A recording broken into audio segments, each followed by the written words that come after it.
네, 이것머니 193회 시작하겠습니다. 저는 진행을 맡은 김범주 기자고요. 오늘도 손승우, 권혜리, 한승우 기자 나와 있습니다. 안녕하세요. 지금 양쪽에 한승우 기자하고 저는 약간 화이트 계열이고 가운데 두 분은 약간 블랙 계열이고. 아, 그렇군요. 저희가 뭐 깔맞춤 하려고 했던 건 아니었는데. 아니었는데. 네, 어떻게 좀 이렇게 패션을 또 맞춘 것처럼 돼버렸습니다. 두 분은 굉장히 어두운 색깔 어울리시네요.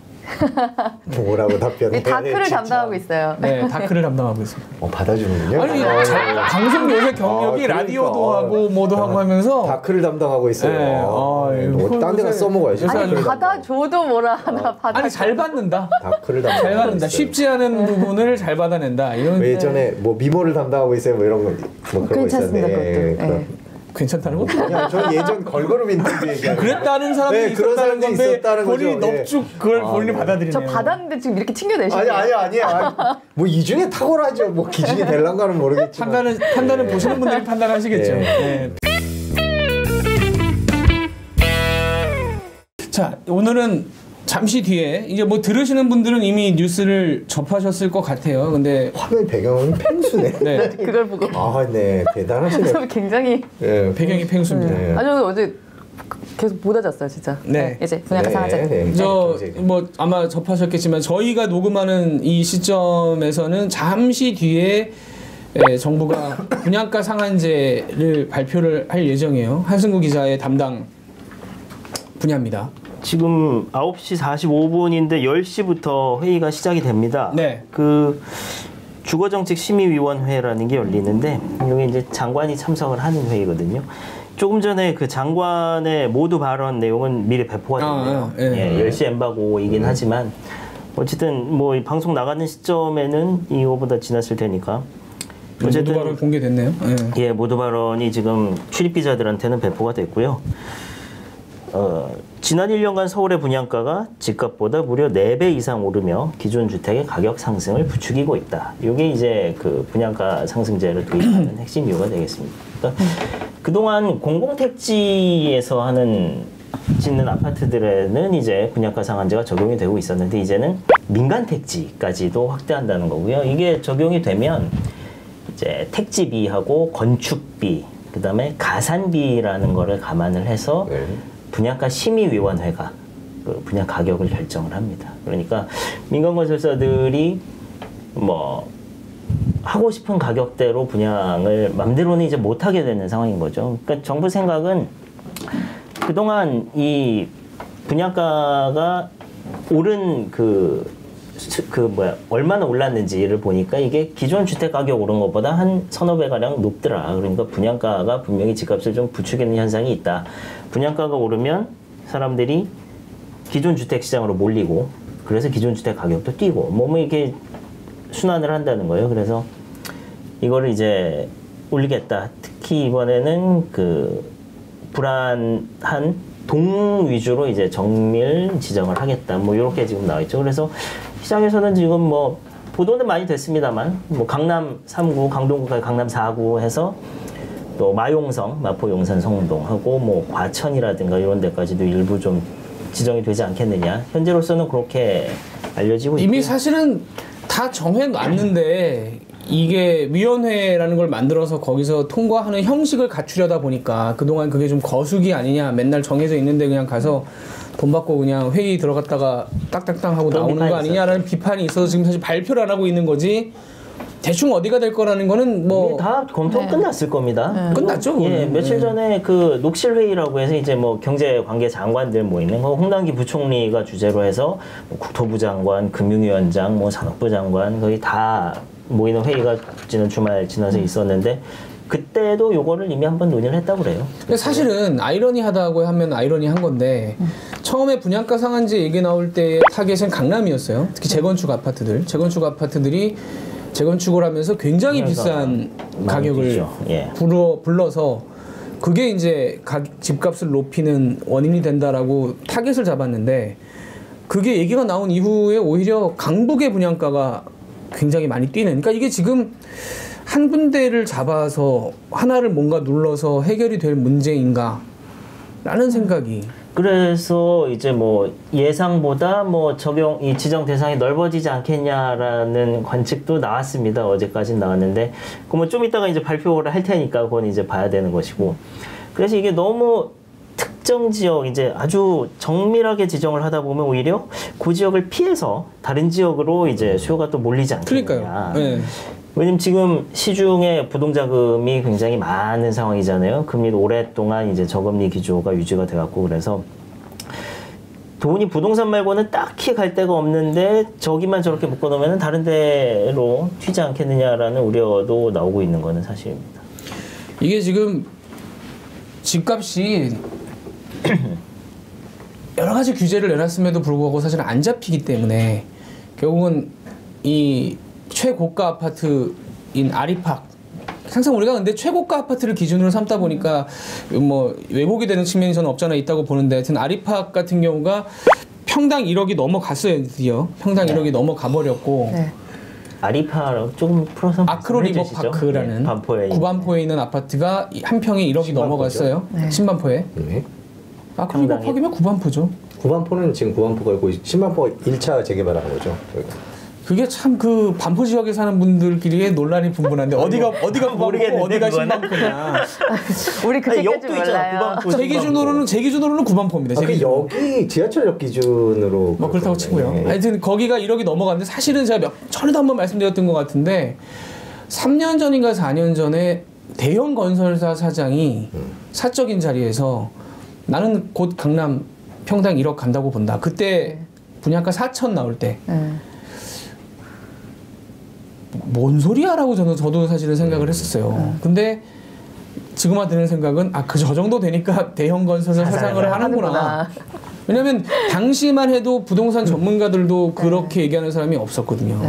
굉장히 과격한 어떤 전망이다라고 생각했었는데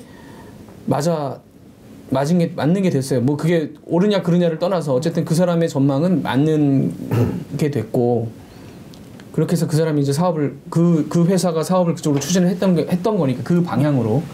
그 어떻게 보면 이제 분양가라는 것도 그래서 그렇게 의심할 만하긴 합니다. 왜냐하면 재건축, 특히나 강남에 재건축을 할 때 많은 분들이 아시겠습니다만은 분양가를 높이는 게 당연한 수순이고, 왜냐하면 이미 집을 갖고 있는 사람 입장에서는 새로 들어오는 사람에게 최대한 많은 돈을 받아서 내가 부담을 줄이는 게 목표이기 때문에, 그러니까 집값을 올리겠다가 목표가 아니라 최대한 비싸게 받아서 나는 싼 값에 새 집에 들어가겠다가 목표이기 때문에 당연히 강남에 있는 아파트들은 재건축을 하면 분양가를 최대한 높이려고 하는 게 사실이고, 뭐 서울에 이제 새로 아파트 지을 땅이 많이 남아있지 않은 상황에서 주로 타겟은 이제 재건축 단지죠. 재건축이라는 게 아무래도 매매 과정에서는 이게 실수요보다는 뭐 투자, 투기, 뭐 그 경계는 애매하다고 볼 수 있겠습니다만 투자, 투기 목적의 매매가 더 많은 건 사실이죠.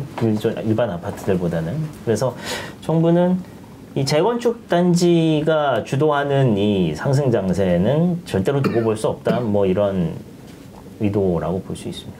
근데 이제 그게 모르겠어요. 강남에서만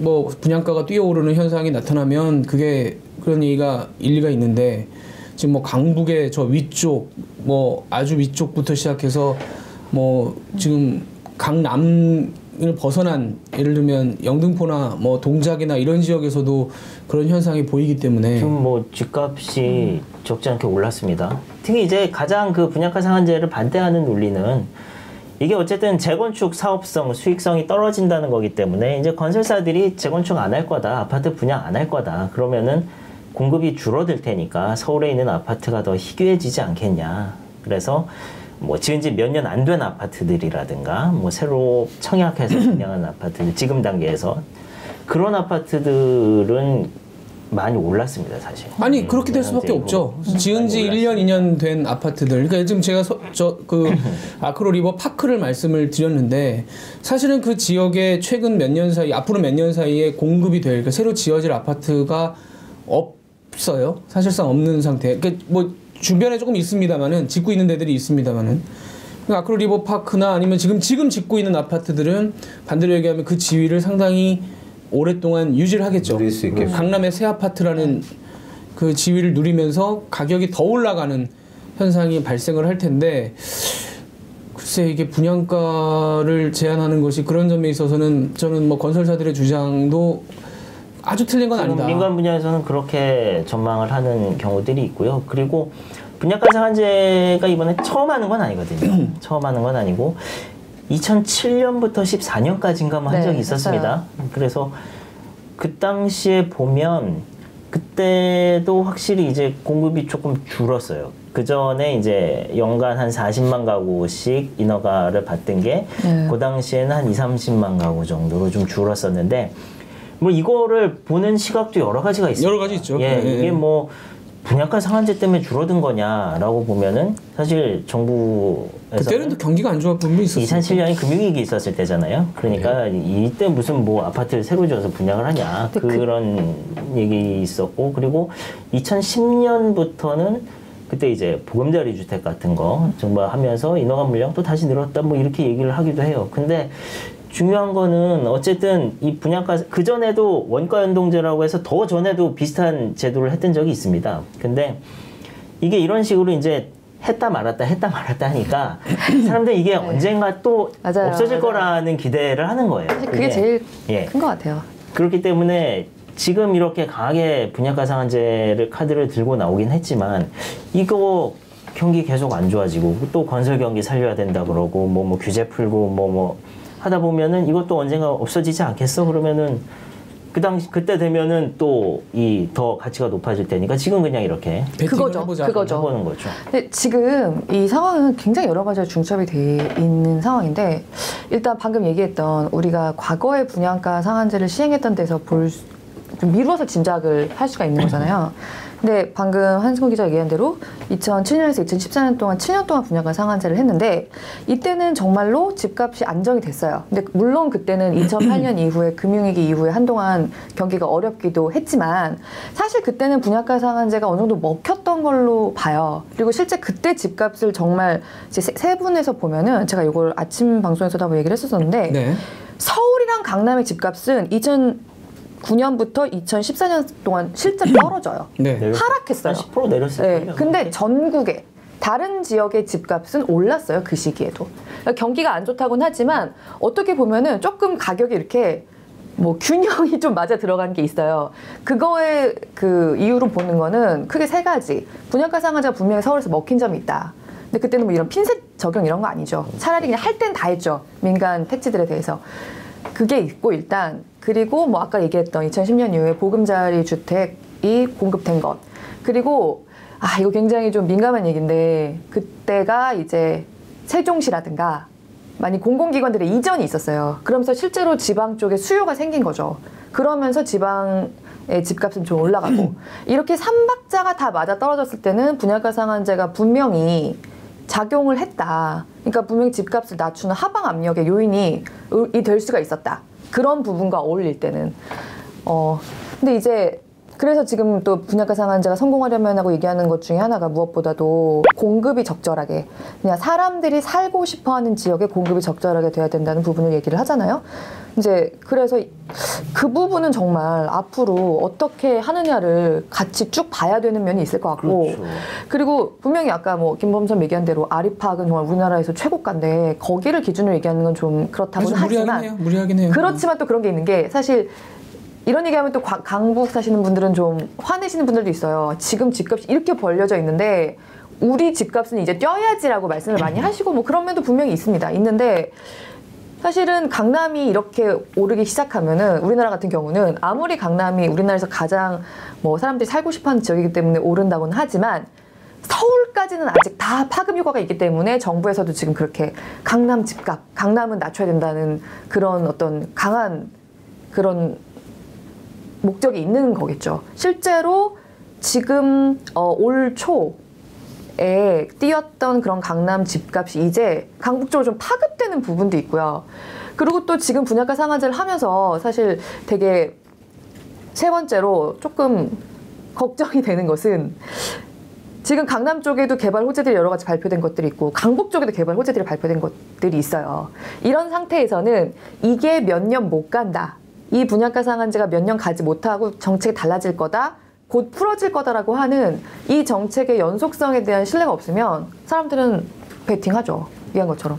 그러니까 이런 여러 가지 것들이 지금 좀 중첩이 돼 있는 상황이어서 반대로 이제 또 분양가 상한제를 하게 되면 네. 그 청약 통장을 들고 청약에 들어가는 사람들 사이에서도 희비가 굉장히 엇갈리는. 그러니까 로또 청약이 되겠죠. 그렇죠. 그래가지고. 이게 뭐 분양가 상한제가 진짜 영구히 지속이 되고 이게 그냥 완전히 새로운 기준이 되고 뭐 한다 그러면은 모르겠지만 어쨌든 이게 언젠가는 풀릴 거라고 예상을 했을 때 그리고 단기간에 공급이 줄어들 거라는 예상을 했을 때는 공급되는 이 소수의 청약 아파트들이 이제 로또 아파트가 될 거다라는 기대들이 있는 거죠. 그래서 아니 근데 어차피 뭐 사업을 시작한 건설사 입장에서는 뭐 아주 그냥 뭐 그 정책이 바뀌길 기다리면서 2년 3년 미룰 수는 없으니까 또 이제 분양에 들어가야 될 곳들이 어쩔 수 없이 나올 거고 그러면 실제 가격과 분양가의 갭이 굉장히 차이가 날 거기 때문에 이제 청약은 굉장히 많이 또 과열될 가능성이 있고 예. 그럼 되는 사람은 또 좋지만 안 되는 사람은 또 안 되는 만큼의 또 박탈감이 있을 거란 말이죠. 그 청약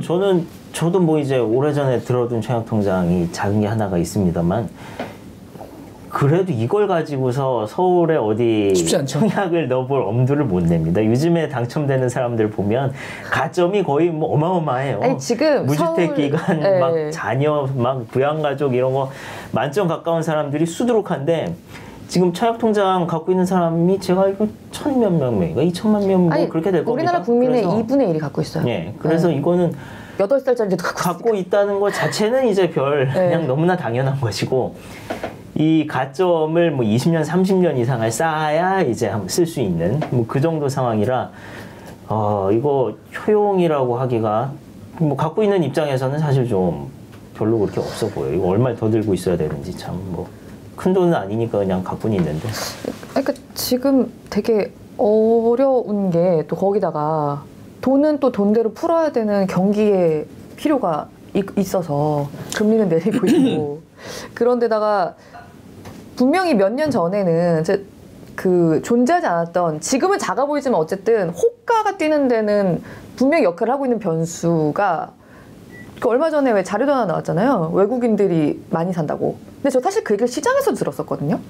이거 지금 왜냐면은 최근에 아무리 지금 뭐 강남 쪽에 돈이 몰린다고 한들 경기가 이렇게 좋지 않은데 부동산만 혼자 오랫동안 뛰기는 진짜 힘들잖아요. 그렇게 간 적은 없어요. 이렇게 경기가 좀 좋지 않은 상황에서 부동산만 하늘로 향해 치솟은 적은 없었는데 약간 왜 떨어질 때가 됐는데 이러지? 라는 얘기가 나왔을 때 아니 사실 뭐 어디도 뭐 외국인이 샀고 어디도 중국인이 샀고 사실 저도 그런 얘기를 시장에서 들었었거든요.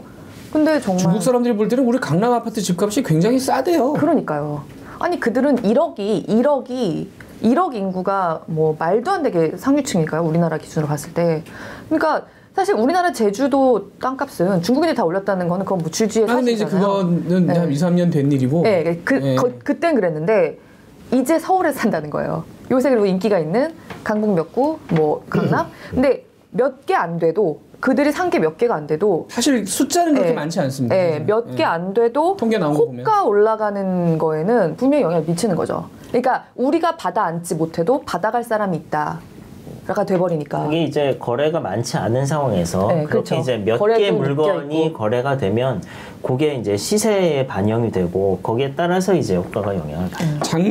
작년에 서울에서 중국 사람이 산 집이 1,150채, 1,150채. 올해 지금까지 600채 정도를 샀는데 말씀드린 대로 사실 숫자가 뭐 1,100채 정도 사가지고 뭐 그렇게 서울에 한 뭐 100만 가구가 넘는 집이 있는데 1,100채 사가지고 바뀌어? 뭐 이렇게 얘기를 할 수 있지만 아까 얘기한 대로 거래가 다 되는 게 아니기 때문에 거래가 되는 것 중에 또 특히나 가격이 오름세가 있거나 비싼 데 중에 만약에 이게 집중적으로 거래가 됐다라고 한다면 뭐 오르는 데에 이게 또 영향을 미칠 수 있었겠죠. 이 사람들은 사실은 정부 정책하고도 별 상관없이 들어오는 사람들이니까. 근데 그게 어쨌든 됐건 간에 정부가 분양가 상한제까지라는 카드까지 이 논란 속에 끌어낸 거는 급하다는 건 확실하게 보여요. 뭐 이게 앞으로 어떻게 될 거냐는 전망은 사실은 전문가들도 조심스러운 부분이 있는 게 알면 돈 벌죠. 누구나 그렇게까지 명확하게 막 이게 정말 이렇게 해서 이렇게 간다는 걸 알면 돈을 벌죠. 근데 뭐 이것도 전망이 엇갈리기 때문에 그건 또 여러 가지 얘기가 나올 수 있습니다만 어쨌든 정부 카운터에서 생각을 해보면 급하다. 집값이 서울 집값이 꿈틀꿈틀 하는데 뭔가 정부가 더 이상 쓸 카드는 마땅히 없는. 뭐 이 정부 들어서 이제 집값이 많이 올랐습니다. 물론 이게 책임을 두고서는 여러 가지 의견들이 있었죠. 뭐 전 정권 때 너무 말도 안 되게 규제를 풀어놨던 게 이제 영향이 오는 거다라고 주장을 하기도 하고, 이 정권이 집값을 올렸다 뭐 이렇게 주장을 하기도 하고 하는데, 어쨌든 최근 들어 이제 오른 건 사실이기 때문에 이런저런 대책들을 많이 내놓았습니다. 뭐 다주택자들 뭐 종부세 강화하는 것도 그렇고 대출 규제도 그렇고 이번에 분양가 상한제까지 나오고, 그래서 이게 굉장히 이제 여러 가지 방식의 규제를 여러 가지 면에서 도입을 하고 있는데, 실제로 이게 집값 안정에 효과가 있을지는 그건 정말 누구도 모릅니다. 누구도 모르고. 저는 요거 하나로는, 분양가 상한제 하나로는, 분양가 상한제 하나로는 네. 왜 집값 뭐 될 거라고는 다른 톱니바퀴가 잘 맞물리고 맞물리게 하면 성공할 수 있다고 생각을 하는데, 아까 뭐 권혜기자 여러 가지 얘기를 해주셨지만 이제 뭐 이 여러 가지 요인들이 이제 좀 이게 잘 맞아 들어가야 돼요. 그래야 뭐 이거 하나만 갖고서 뭐 집값 안정 효과가 나올 거라고는 뭐 정부도 기대하지 않을 것이고. 근데 이제 저는 몇 번 말씀드린 적이 있는데, 외국에서 같은 경우는 뭐 예를 들면 어느 동네의 집값이 비싸다라는 거를 언론에서 사실 보도를 거의 안 하고 사람들은 사실 별 관심이 없고 그렇게 산다 그래요. 근데 모르겠어요. 우리나라의 다른 투자처라든가 뭐 좀 그런 데가 좀 활기가 있어 보이는 데가 보이지 않기 때문에 돈이 여윳돈이 있거나 하는 분들도, 예를 들면 우리 DLF 최근에 DLF 건 난리가 났지만 그 뭐 금융 상품 같은 거 투자했다가 돈 다 날렸다는 분들 나오고, 뭐 벤처나 뭐 이런 거 사실 투자 활성화 한다고 하는데 일반 개인까지도 투자를 하기는 굉장히 어렵고, 부동산 불패, 좋게 말하면 부동산 불패, 나쁘게 말하면 부동산 투기에 대한 수요가 뭐 어쩔 수 없이 존재하는. 최근에 이제 롯데가 그 마트 이런 데들 땅을 묶어가지고 상장을 했잖아요. 네. 이제 리츠식으로 해서 상장을 했는데 첫날 상한가를 때리고 결국은 부동산 주식시장에서도 이제 그렇게 유동화를 해서 부동산으로 뭔가 해보려는 그런 시도들이 나오는 상황에서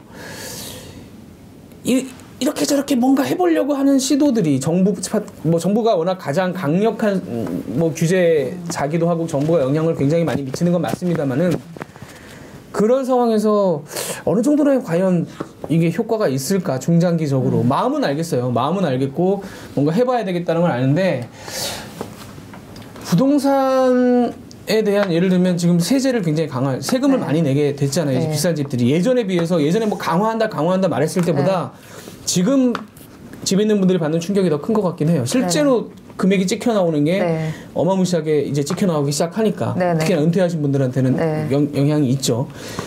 그러니까 뭐랄까, 제가 몇 번 말씀드렸는데 강남집 같은 거 그냥 가라고 하고 거기에 맞는 세금이라든가 그걸 부과해서 그걸 유지할 수 있으니까, 사회의 부를 계속해서 만들어내는, 그러니까 뭐 어떤 방식으로든, 그러니까 소득이 예를 들면 월에 한 뭐 1,000만 원, 뭐 소득이 많은 사람들이 결국 강남에 그 소득을 가지고 강남에 들어가서 그걸 누리면서 그만한 대가를 사회적으로 치르는, 그렇게 해서 그냥 비싼데 살라 그래 걔네, 나중에 걔네가 돈 더 내면 되지라는 어떤 한국적인 평등의식이 있는 데서는 그런 시스템을 갖춰 놓으면 좀 잊어도 되지 않나. 좀 너무 여기에 우리가 과몰입되어 있는 건 아닌가라는 생각이 좀 들어요, 저는.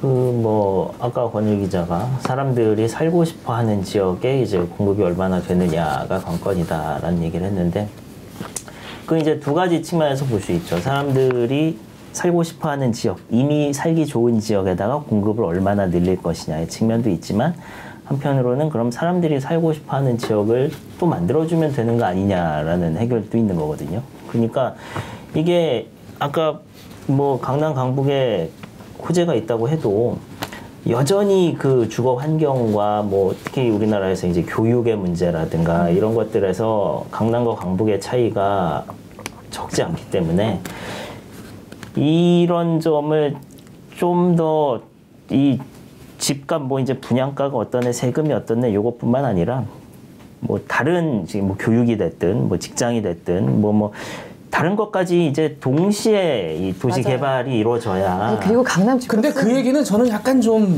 뭐랄까 비판적으로 생각이 드는 게 이제 와서 근데요. 다시 뭐 학교를 재배치를 하고 뭐 이럴 수 있는 것도 아닌 거고. 근데 강남 집값은 진짜 학교 빼고는 얘기할 수 없는 것 같아요. 아니 꼭 그렇지만도 않아요. 제가 볼 때는 꼭 아니, 학교 진짜로. 문제만은 아니에요.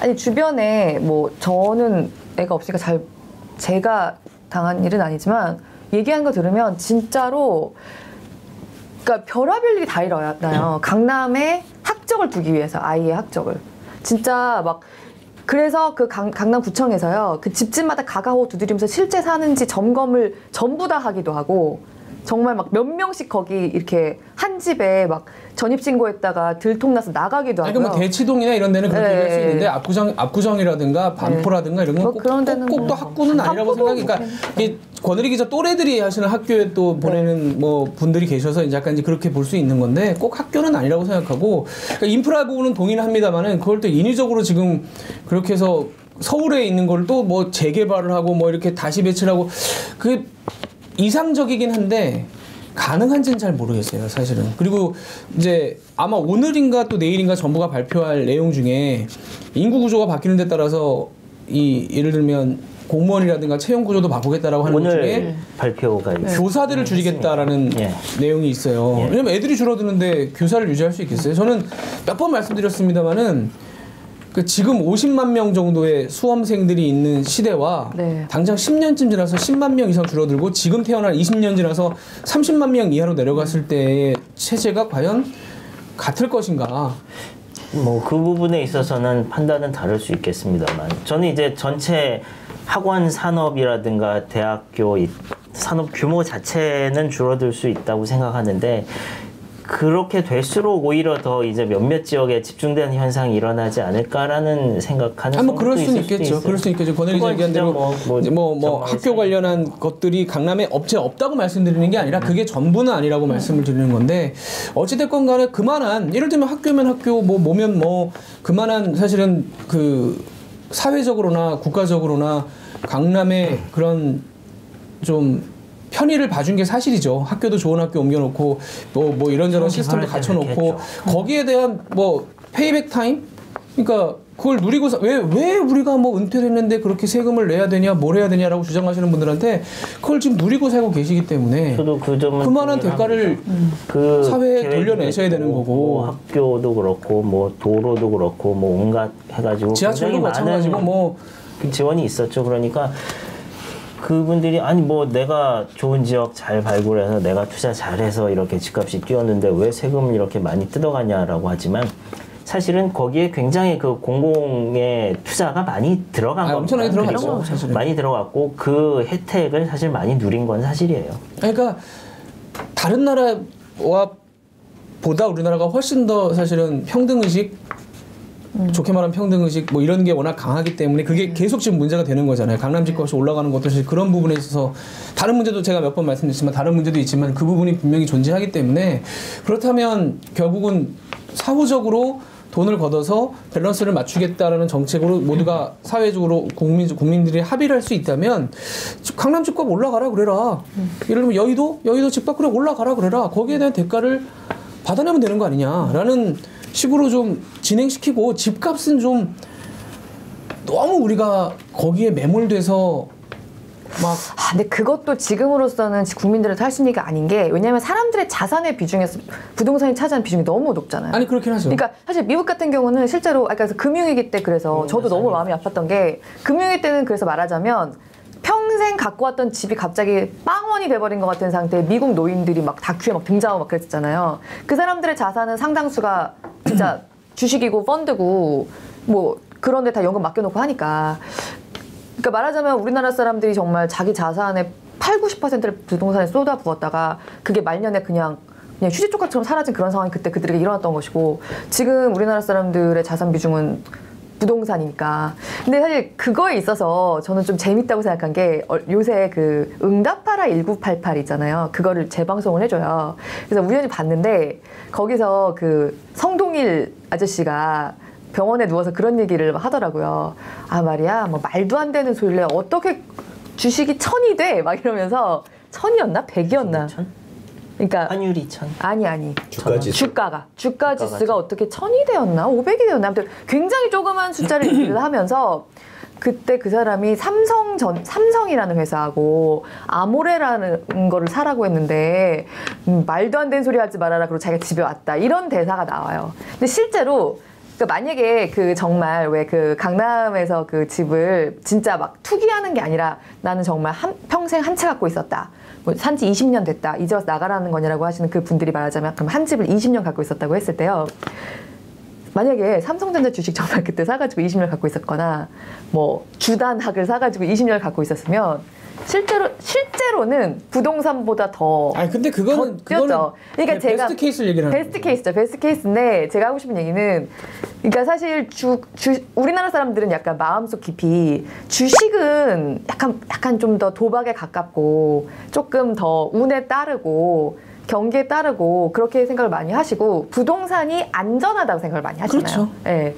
근데 사실 꼭 그런 것만은 아닌데 이미 그렇게 너무 마음이 다 그쪽으로 몰려있고 실제 자산 비중도 글로 몰려있으니까 좀 어려운 면이 있죠. 이제 와서 과몰입을 안 하기에는 아니 근데 이제라도 반대로 얘기를 하면 이제라도 뭐 너무 거기에 우리가 몰입이 돼서 그 정부의 어떤 경제 정책이라는 것에 대해서 많은 분들이 사실은 다양하게 보지 않고 언론도 마찬가지입니다만은 산업 정책이라든가 뭔가 일자리 정책이라든가 뭔가 정말 우리가 뭔가 실생활에서 벌어먹고 사는 그런 쪽보다는 부동산이 어떻게 됐다 이거에 너무 우리가 몰입을 하고 정부의 재원이나 정부의 인재들도 거기에 다 빠져가지고 허우적대니까 생산적이지가 않다는 거죠. 제 느낌은 제 말씀은. 그래서 그게 중장기적으로는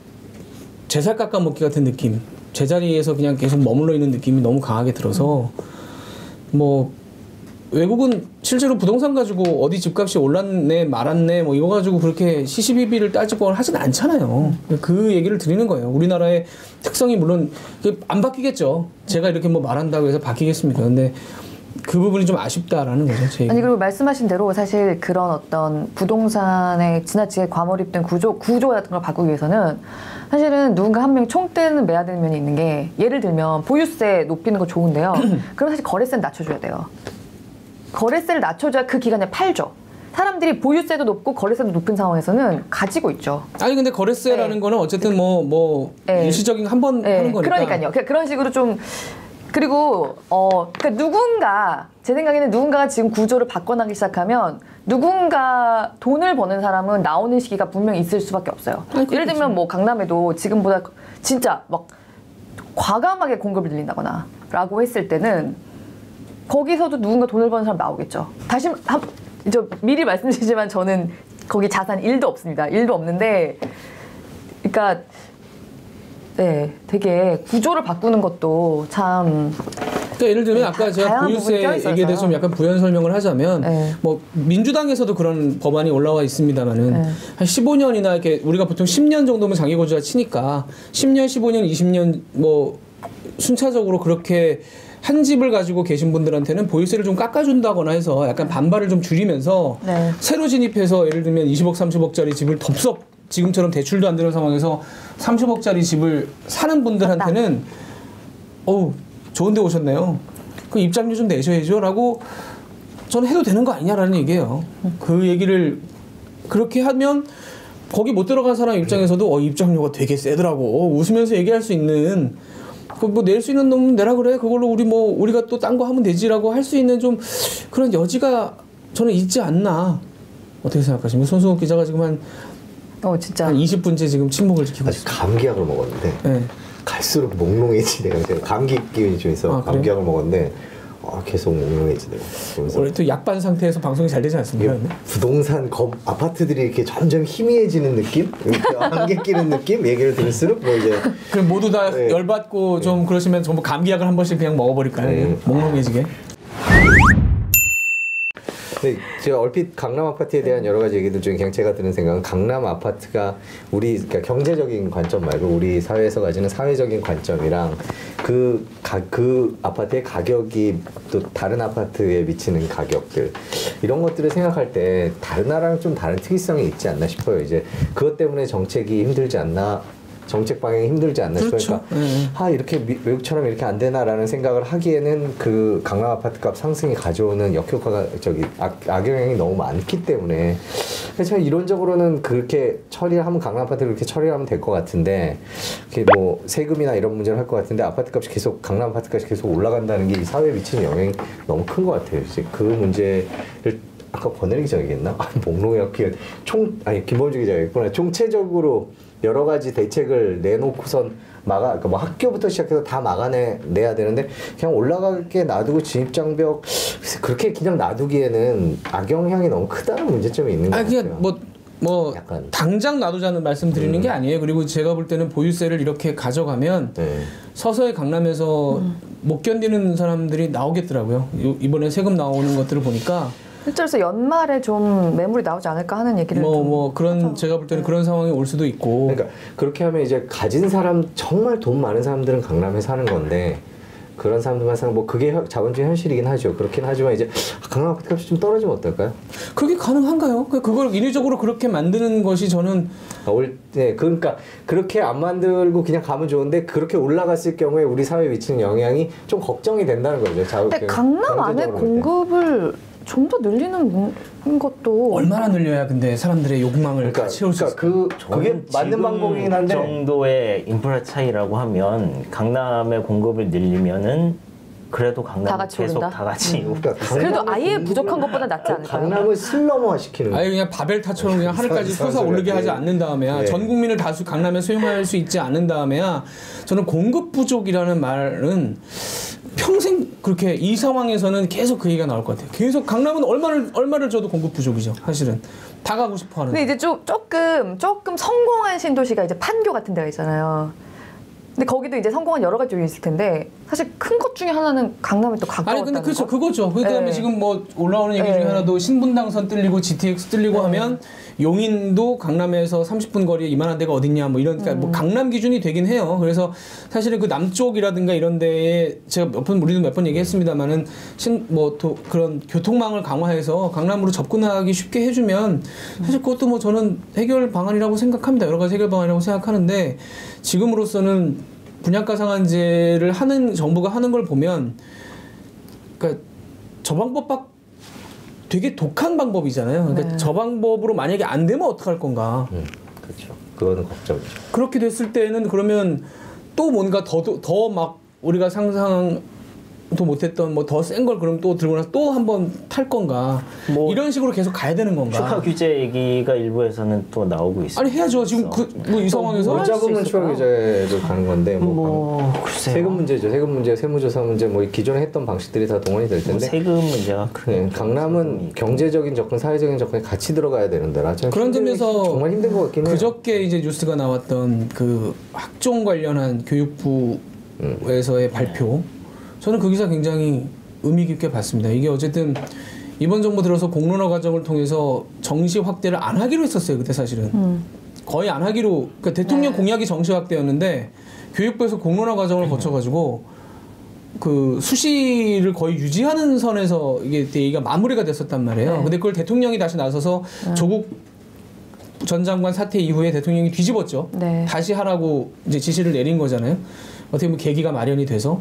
근데 이거 가지고 사실은 어느 게 맞냐, 수시가 맞냐, 정시가 맞냐라는 거 가지고 아직도 논란입니다만은 그저께 나온 교육부의 자료만 보자면 결국은 학종을 해서 강남 사람을 더 뽑겠다라는 게 입증이 된 거잖아요. 강남 애들을 더 뽑겠다라는 식의 어떤 가점을 뭔가 안 보이는 데서 넣어가지고 계산식에 넣어서 강남 애들을 더 많이 뽑았다. 혹은 외고나 뭐 이런 특수 학교 애들을 더 많이 뽑았다라는 거를 입증이 된 거잖아요.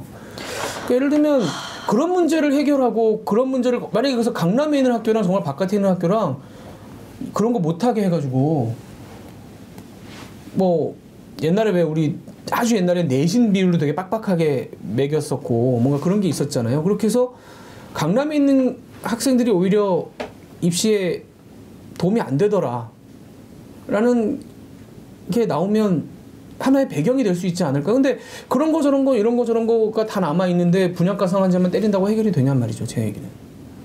그러니까 분양가 상한제는 되게 다른 톱니바퀴 엄청 잘 맞물려야 이게 성공할 수 있을 거예요. 그러니까요. 오히려 요거 하나로는 불만 그 외의 지역에서도 예를 들면 뭐 다른 지역에서도 그게 뭐 묶여서 엉뚱한 영향을 낼 수도 있는 거고, 이게 종합적으로 판단해서 종합적인 어떤 뭐 상황이 나와줘야지. 진짜 종합 대책이 필요한 것 같아요. 부동산 문제. 안 그러면 저는 계속 뭐 또 반년 내년 봄에 또 뭐 또 추가 대책이 뭐가 있냐 뭐 이런 식으로 갈 수도 있다는 거죠. 그게 저는 참 비생산적이라고 생각한다. 다시 말씀드리자면 우리가 이 부동산 문제에 매여서 언제까지 이래야 되는 건지를 잘 모르겠어요. 다시 제 주장은 저도 뭐 느낌상으로는 맞는데 참 어려운 문제 같아요. 이게 우리나라 사람들이 부동산에 대해 가지고 있는 정서가 좀 유별난 측면이 있잖아요. 그래서 내 집 하나는 있어야 된다라는 거. 그다음에 저 집은 뭔데 내가 평생 일해도 감 넘볼 수도 없는 저거는 뭐냐라는 심리, 또 나도 저때 저거 살 걸 뭐 이런 느낌이라든가 뭐 여러 가지 이제 심정적인 감정적인 요인들이 있어서 그런 어떤 위화감 같은 것들이 아까 손수국 기자 잠깐 얘기했습니다만 그게 우리 사회에 미치는 영향이 작지 않다. 그래서 참 어려운 문제네요. 그러니까 오늘 뭐 다시 랩업을 마지막으로 이제 랩업을 하자면 분양가 상한제를 아마 저희도 뉴스에서 굉장히 많이 다루겠죠. 오늘 많이 다뤄야 하는데 오늘 저희가 뉴스가 굉장히 밤늦게 들어가. 아니 뭐 그래서 그건 우리의 회사의 사정을 얘기하는 게 아니라 많이 다루지는 못할 것 같은데 우리뿐만 아니라 많은 언론사들이 상당히 많은 기사를 다루겠죠. 근데 저는 공허하다는 느낌이 상당히 많이 들어요. 이게 되게 막 몸에 뭔가 이상이 생기고 몸에 변화가 생겨서 이렇게 피부의 일부분의 증상이 나오는 거를 뭐 독한 뭐 약을 써가지고 그거를 누를 수 있을지 몰라도 다른 어떤 그런 사람들의 어떤 평등 의식에 대한 감각, 그다음에 교육의 그 대학 입시의 결과에서의 왜곡, 정시와 수시에서의 왜곡, 뭐 여러 가지 그런 것들이 중첩된 상황에서 분양가 상한제 하나 던진 걸 가지고 우리가 이 약이 과연 이 사람을 다 치료할 수 있느냐 없느냐를 얘기를 하는 것이 굉장히 저는 좀 무의미한 걸 넘어서 좀 우리도 뭔가 사람들의 착시를 유도하는 게 아닌가, 부동산에만 자꾸 쳐다보게 만드는 행동을 하고 우리가 하고 있는 게 아닌가라는 저는 약간의 좀 비판의식이 있습니다. 그래서 결국 몇 달 뒤에 또 다른 대책에 대한 얘기를 또 여기서 또 하게 되지 않을까.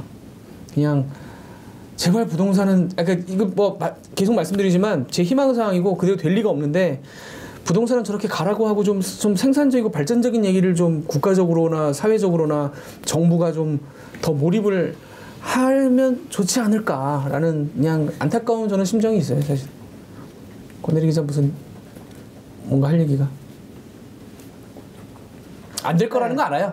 쉽지 않습니다. 이거 되게 좋은 말씀인데 그게 참 보통 사람들에게는 좀 와닿기 안 될 힘들 거라는 거 알아요.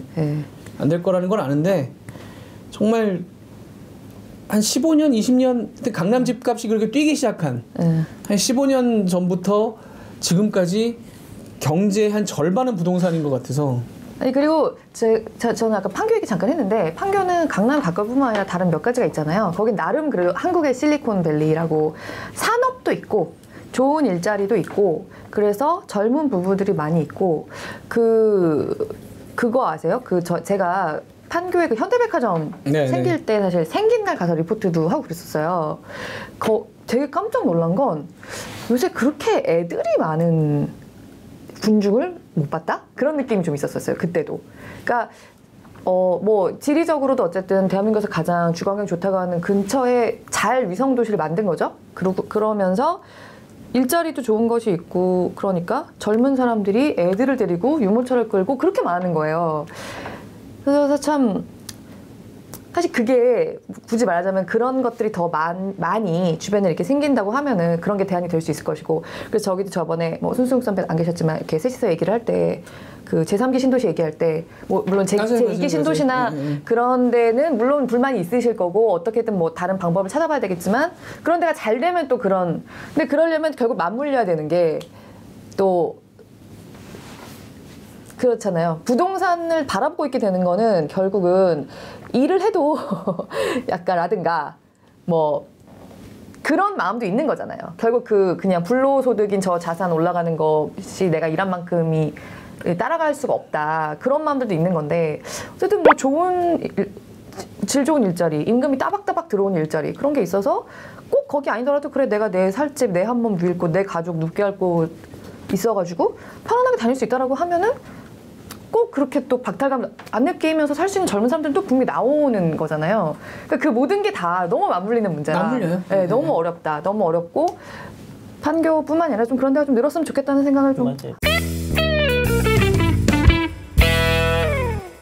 요리 레시피를 하나 얘기해 준다고 하지 않으셨나요 지난주에? 아 요리 레시피요? 우리 다음에 뭐 좀 이렇게 좀 뭔가 해줘요? 뭐 파인애플 섞은 요거트였나?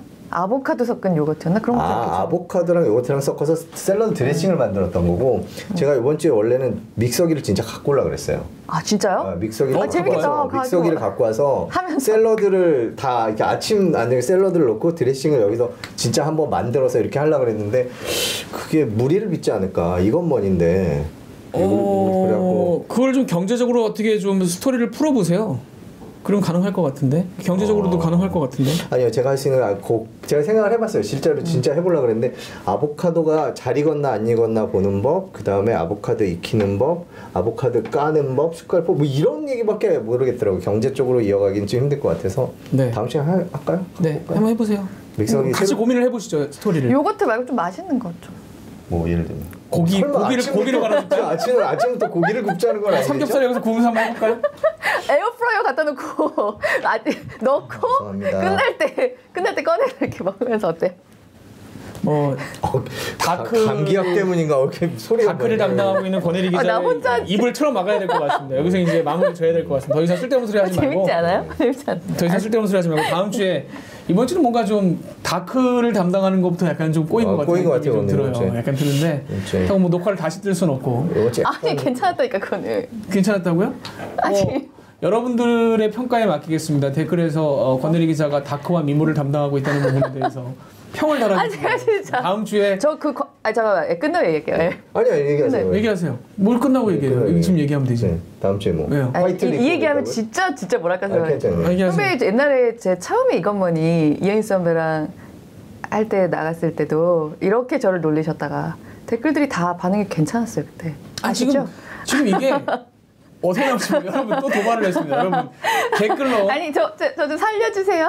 댓글로 권혜리 기자의 이 다크 제발 악플 달지 미모 말아주세요. 네. 나 콧물 나 나. 정확히 잘 이렇게 말하지 않았어요. 이런 식으로 왜곡한다. 모르겠어요. 하여튼 뭐 댓글을 보면서 저희가 다음 주에 다시 그렇게 말 안 했는데. 평가를 가지고 네. 저희가 방송을 시작해 보도록 하겠습니다. 다음 주에 뵙겠습니다. 감사합니다. 고맙습니다.